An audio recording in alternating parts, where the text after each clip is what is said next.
तो चलिए बच्चों, एक बार फिर से शुरू करते हैं आज 20 क्वेश्चन के साथ। तो आज शुरू करेंगे 21 नंबर क्वेश्चन से। देखिए, सबसे पहले आज के जो डीप मीनिंग वर्ड्स है उसे समझ लेते हैं। At the end of the day your biggest competition is you. बात समझ में आई? देखिए, at the end of the day, दिन के अंत में, your biggest competition is you. अगर आपका कोई कंपटीटर है या फिर अगर आपका किसी से कंपटीशन है तो वो स्वयं आप हैं, ना कि कोई और।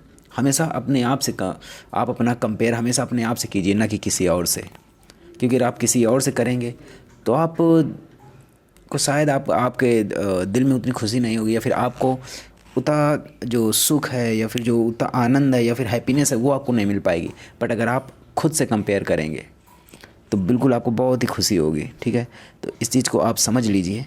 चलिए, उसके बाद हम देखते हैं अगला क्वेश्चन। चलिए, 21 नंबर क्वेश्चन। जैसे कि हमने आपको कल ये क्वेश्चन दिया था कि इस क्वेश्चन का आंसर आप हमें कमेंट कीजिएगा, पर चलिए आज मैं आपको ये बता देता हूँ। देखिए, हाल ही में जारी हेनली पासपोर्ट इंडेक्स 2020 के मुताबिक दुनिया भर के 191 देशों में दूसरा सबसे शक्तिशाली पासपोर्ट किस देश का है?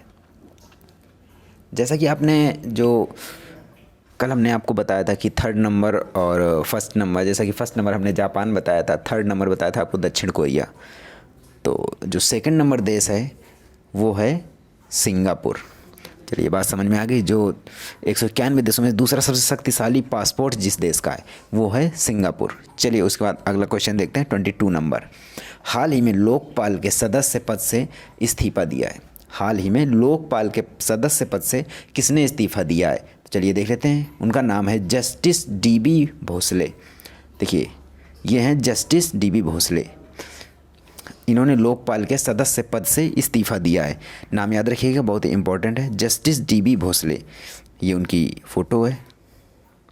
चलिए, उसके बाद अगला क्वेश्चन देखते हैं। तो अगले क्वेश्चन में लिखा हुआ है, हाल ही में किस राज्य सरकार ने निर्धन लोगों को निःशुल्क चिकित्सा सहायता प्रदान करने के लिए आरोग्य श्री योजना लॉन्च की है? तो वो सरकार है आंध्र प्रदेश की।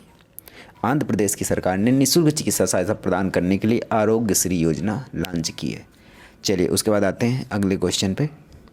24 नंबर। हाल ही में आंध्र प्रदेश राज्य ने किन 3 राजधानियों के निर्माण को मंजूरी दी है?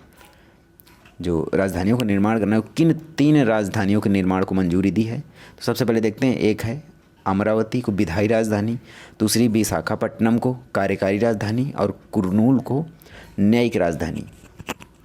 अमरावती को विधायी राजधानी, उसके बाद विशाखापट्टनम को कार्यकारी राजधानी और कुर्नूल को न्यायिक राजधानी। इन 3 राजधानियों के निर्माण को मंजूरी दी गई है। ठीक है, उसके बाद आते हैं अगले क्वेश्चन पे। 25 नंबर। 25 नंबर में क्या लिखा हुआ है कि हाल ही में ओमान देश का नया शासक बनाया गया है। ओमान देश का नया शासक किसको बनाया गया है? तो उनका नाम है हैथाम बिन तारिक अल। क्या नाम है? हैथाम बिन तारिक अल। चलिए, उनकी फ़ोटो भी मैं आपको दिखा देता हूँ। ये है, ये उनकी फ़ोटो, हैथाम बिन तारिक अल। चलिए, क्वेश्चन समझ में आ गया। उसके बाद अगला क्वेश्चन देखते हैं।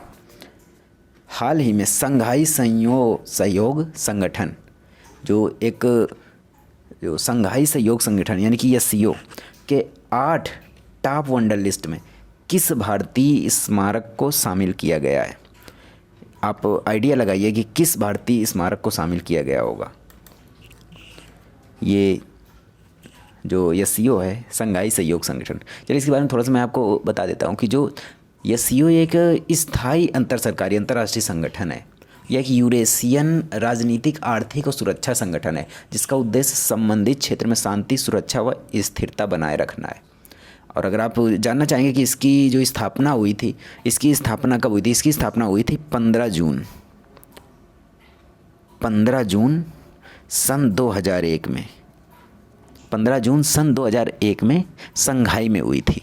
ठीक है, अब उसके बाद इसका आंसर देख लेते हैं कि भारतीय स्मारक को शामिल किया गया, तो वह स्मारक है statue of unity. Statue of unity इसको शामिल किया गया है। और वो भी समझिए कि टॉप वंडर लिस्ट में जो 8 टॉप वंडर लिस्ट बनती है उसमें से इस भारतीय स्मारक को शामिल किया गया है। चलिए, अगला क्वेश्चन देखते हैं। हाल ही में BCCI द्वारा जारी सालाना अनुबंध में A ग्रेड में किन खिलाड़ियों को रखा गया है? चलिए, उनको भी देख लेते हैं। तो उन खिलाड़ियों के नाम हैं रविचंद्रन अश्विन, रविंद्र जडेजा, शिखर धवन, अजिंक्य रहाणे, केएल राहुल, ऋषभ पंत, भुवनेश्वर कुमार, मोहम्मद शमी, चेतेश्वर पुजारा, ईशांत शर्मा, कुलदीप यादव। चलिए उसके बाद अगला क्वेश्चन देखते हैं 28 नंबर। हाल ही में झारखंड विधानसभा के नए अध्यक्ष कौन बने हैं? देखिए तो नए अध्यक्ष का जो नाम है वो है रविन्द्रनाथ महतो। उनकी फ़ोटो मैं आपको दिखा देता हूँ। फ़ोटो जो उनकी है, उनकी फ़ोटो मैं आपको एक बार दिखा देता हूँ उस तरीके। देखिए इसमें से ये हैं रविन्द्रनाथ महतो। ठीक है, बात समझ में आ गई। ये झारखंड के विधानसभा के नए अध्यक्ष बने हैं। चलिए उसके बाद अगले क्वेश्चन पे आते हैं। देखिए 29 नंबर। हाल ही में केंद्रीय रिजर्व पुलिस बल का नया महानिदेशक किसे नियुक्त किया गया है? तो इसका आंसर है AP महेश्वरी। ये हैं AP महेश्वरी। इनको केंद्रीय रिजर्व पुलिस बल का नया महानिदेशक नियुक्त किया गया है। इनकी फ़ोटो देख लीजिए, अच्छे से समझ लीजिए। चलिए उसके बाद आते हैं अगले क्वेश्चन पे। 30 नंबर क्वेश्चन। हाल ही में BCCI द्वारा जारी महिला T20 विश्व कप के लिए 15 सदस्यीय भारतीय महिला टीम है। यानी कि जो BCCI द्वारा जारी इस बार महिला T20 विश्व कप के लिए 15 सदस्यीय टीम कौन सी है? चलिए उनके नाम देख लेते हैं। हरमनप्रीत कौर जो कि कप्तान है, स्मृति मंधाना जो उप कप्तान है, शेफाली वर्मा, जेमिमा रॉड्रिग्स, हरलीन देओल, दीप्ति शर्मा, वेदा कृष्णमूर्ति, ऋचा घोष, तानिया भाटिया जो कि विकेट कीपर हैं। उसके बाद पूनम यादव, राधा यादव, राजेश्वरी गायकवाड़, शिखा पांडे, पूजा वस्त्राकर, अरुंधति रेड्डी। तो ये पूरी 15 सदस्यीय टीम है। ठीक है, ये बात आपके समझ में आ गई। चलिए उसके बाद अगला क्वेश्चन देखते हैं 31 नंबर। हाल ही में नेहरू मेमोरियल म्यूजियम और लाइब्रेरी की कार्यकारी परिषद का वाइस चेयरमैन किसे नियुक्त किया गया है? तो आंसर देख लेते हैं। आंसर है प्रसार भारती बोर्ड के चेयरमैन A सूर्य प्रकाश। चलिए उनकी फ़ोटो मैं आपको दिखा देता हूँ कि उनकी फ़ोटो ये है। इनका क्या नाम है? Chairman A Surya Prakash. A Surya Prakash इनका नाम है, जो कि नेहरू मेमोरियल म्यूजियम और लाइब्रेरी की कार्यकारी परिषद का वाइस चेयरमैन जिनको नियुक्त किया गया है। चलिए बात समझ में आ गई। उसके बाद अगले क्वेश्चन पे आते हैं 32 नंबर। हाल ही में BCCI द्वारा जारी सालाना अनुबंध में A+ ग्रेड में किन 3 खिलाड़ियों को रखा गया है? तो उन 3 खिलाड़ियों का नाम है विराट कोहली, रोहित शर्मा और जसप्रीत बुमराह। इन 3 खिलाड़ियों को A+ ग्रेड में, जो A+ ग्रेड की जो सालाना अनुबंध जारी होता है उसमें से इनको रखा गया है। चलिए उसके बाद आते हैं 33 नंबर क्वेश्चन पे। हाल ही में किस देश ने बड़ी टेक कंपनियों पर 2020 से 3% डिजिटल कर लगाने का निर्णय लिया है? तो वह देश है इटली। इटली ने बड़ी टेक कंपनियों पर 2020 से 3% डिजिटल कर लगाने का निर्णय लिया है। चलिए उसके बाद आते हैं अगले क्वेश्चन पे। तो 34 नंबर देखते हैं। हाल ही में प्रधानमंत्री नरेंद्र मोदी ने कोलकाता पोर्ट की ट्रस्ट की जो 150वीं वर्षगांठ पर पोर्ट ट्रस्ट का नाम बदलकर क्या कर दिया है? तो आप जानना चाहेंगे कि इस बार जो नरेंद्र मोदी ने कोलकाता पोर्ट दिखा देता हूँ मैं आपको। देखिए ये कोलकाता पोर्ट है, ये पूरे जो कोलकाता बंदरगाह है वो है। तो कोलकाता पोर्ट ट्रस्ट की जो 150वीं वर्षगांठ थी अभी, तो उसमें पोर्ट ट्रस्ट का नाम बदलकर क्या कर दिया गया है? तो उस ट्रस्ट का नाम बदलकर किया गया है डॉक्टर श्यामा प्रसाद मुखर्जी पोर्ट। ठीक है, बात समझ में आ गई। क्वेश्चन का आंसर आपको मिल गया। और इन क्वेश्चन को नोट डाउन जरूर करते जाइए। मैं आपसे बार बार कहता हूँ क्वेश्चन को जरूर नोट डाउन करिए, क्योंकि अगर आप एक बार पढ़ के निकल जाएंगे तो शायद आपको वो फ़ायदा नहीं मिल पाएगा जो आपको मिलना चाहिए। तो इस वजह से सिर्फ 10 मिनट का टाइम देकर क्वेश्चन जो है उनको नोट डाउन जरूर कीजिए। मैं आपसे बार बार ये कहता हूँ। चलिए उसके बाद देखते हैं 35 नंबर क्वेश्चन देखते हैं। हाल ही में यूनाइटेड किंगडम की महारानी एलिजाबेथ द्वितीय ने किसे शाही परिवार के वरिष्ठ सदस्यों के कर्तव्यों से पीछे हटने के फैसले को मंजूरी दी है? उनका दोनों का नाम है हैरी और मेगन। चलिए उनकी मैं फ़ोटो आपको दिखा देता हूँ। Harry and Megan. इनको जो महारानी जो एलिजाबेथ द्वितीय ने इनको शाही परिवार के वरिष्ठ सदस्यों के कर्तव्यों से पीछे हटने के फैसले को मंजूरी दे दी है। चलिए उसके बाद 36 नंबर देखते हैं।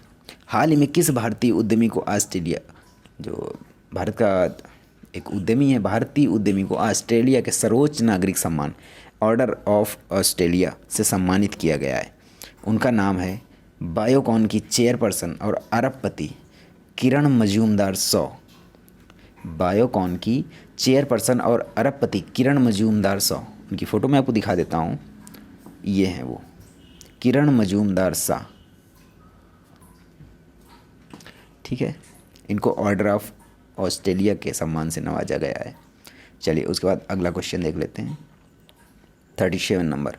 हाल ही में बीसीसीआई द्वारा जारी सालाना अनुबंध में सी ग्रेड में किन खिलाड़ी को रखा गया है। देखिए हम आपको A+ ग्रेड बता चुके, ए ग्रेड बता चुके, उसके बाद अब देखते हैं सी ग्रेड में किन खिलाड़ियों को रखा गया है। तो वो हैं केदार जाधव, नवदीप सैनी, दीपक चाहर, मनीष पांडे, हनुमा बिहारी, शार्दुल ठाकुर, श्रेयस अय्यर, वाशिंगटन सुंदर। ठीक है, उसके बाद अगले क्वेश्चन पे आते हैं 38 नंबर पे। हाल ही में भारत में 15 जनवरी को कौन सा दिवस मनाया गया। तो ये तो आपको पता ही होगा कि बनाया गया था अभी 15 जनवरी को थल सेना दिवस, जो कि 72वां थल सेना दिवस। उसके बाद आते हैं 39 नंबर पे। हाल ही में किस देश की हाई कोर्ट ने प्रदूषण से निपटने के लिए सरकार को तटीय क्षेत्रों, होटलों और रेस्टोरेंट्स में 1 साल में सिंगल यूज प्लास्टिक पर प्रतिबंध लगाने के आदेश दिए हैं। वो है बांग्लादेश की हाई कोर्ट। चलिए अगला क्वेश्चन देखते हैं 40 नंबर यानी 40 नंबर। हाल ही में मार्केट एनालिस्ट सेंसर टावर के मुताबिक फेसबुक को पछाड़कर दुनिया का दूसरा सबसे ज़्यादा डाउनलोड होने वाला ऐप बना है। इसको तो आप जानते ही होंगे, वो है टिकटॉक। तो बात समझ गए। तो ये थे 20 क्वेश्चंस, और ऐसे मैं आपके लिए 20 क्वेश्चंस लाता रहूँगा। उसके बाद मैं आपके लिए एक जीके ट्रिक्स की सीरीज़ है वो भी लाने जा रहा हूँ। तो इन क्वेश्चंस को नोट डाउन जरूर कर लिया करिए और इनको ध्यान से पढ़िए। 20 क्वेश्चंस हैं, है ना। ये बहुत ही इंपॉर्टेंट क्वेश्चन है जो बिल्कुल, देखिए जो करंट से जो मैं आपको 20 क्वेश्चंस दे रहा हूँ, और उसके बाद मैं आपको एक जो वीकली टेस्ट वाली जो सीरीज होती है वो भी मैं आपको करंट अफेयर्स की दूंगा। तो इनको आप पढ़ते रहिए। उसके बाद दूसरी सीरीज़ भी आ जाएगी, उसको भी आप पढ़िए, ठीक है। उसके बाद मिलते हैं कल 41 नंबर क्वेश्चन से।